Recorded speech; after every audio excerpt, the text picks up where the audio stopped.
గత ప్రభుత్వం మేమిచ్చాము అని గొప్పలు చెప్పుకునే దానికంటే అతి గొప్పగా రేపటితో ఇంకా 400 కోట్లు వేయాల్సి ఉంది.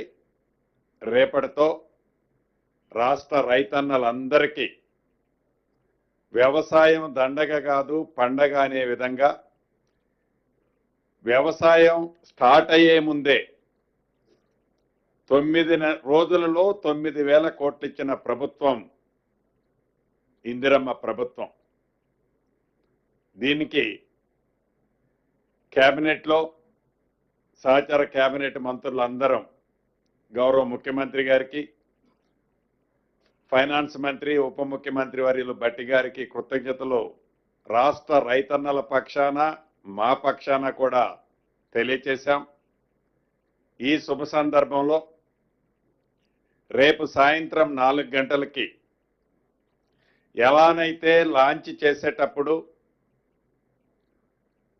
అగ్రికల్చర్ యూనివర్సిటీలో గౌరవ ముఖ్యమంత్రి రేవంత్ రెడ్డి గారి చేతుల మీదుగా ఈ కార్యక్రమాన్ని లాంచ్ చేశామో, ఎండ్ అయిన అయ్యే సందర్భంగా రేపు సాయంత్రం 4 గంటలకి సెక్రటేరియట్ ముందు ఉన్న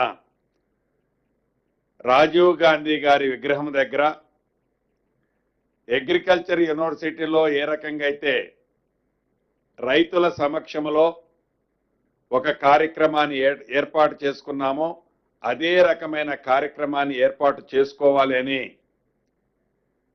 ఈ శుభ సందర్భంగా రైతులందరూ సంతోషంగా పండగ వాతావరణాన్ని గడుపుకునే దాంట్లో గౌరవ ముఖ్యమంత్రి గారు కేబినెట్ కూడా పాలు పంచుకోవాలని కేబినెట్ సమావేశంలో నిర్ణయం చేసుకోవటం జరిగింది.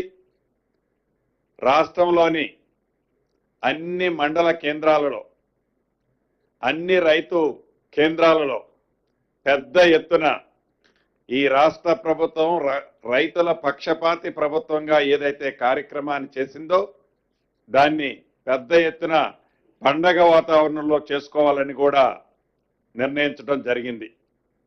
రెండవ అంశం, ఏదైతే ఆనాడు 10 సంవత్సరాలు పరిపాలించినప్పుడు తెలంగాణ తల్లి విగ్రహాన్ని వారు మర్చిపోతే గౌరవ ముఖ్యమంత్రి రేవంత్ రెడ్డి గారి నాయకత్వంలోని ఈ ప్రభుత్వం తెలంగాణ తల్లిని, తల్లి రూపంలో ఉండే తెలంగాణ తల్లిని ఏర్పాటు చేసుకున్నాం సెక్రటేరియట్లో. దానికి తల్లి అంటే ఇలా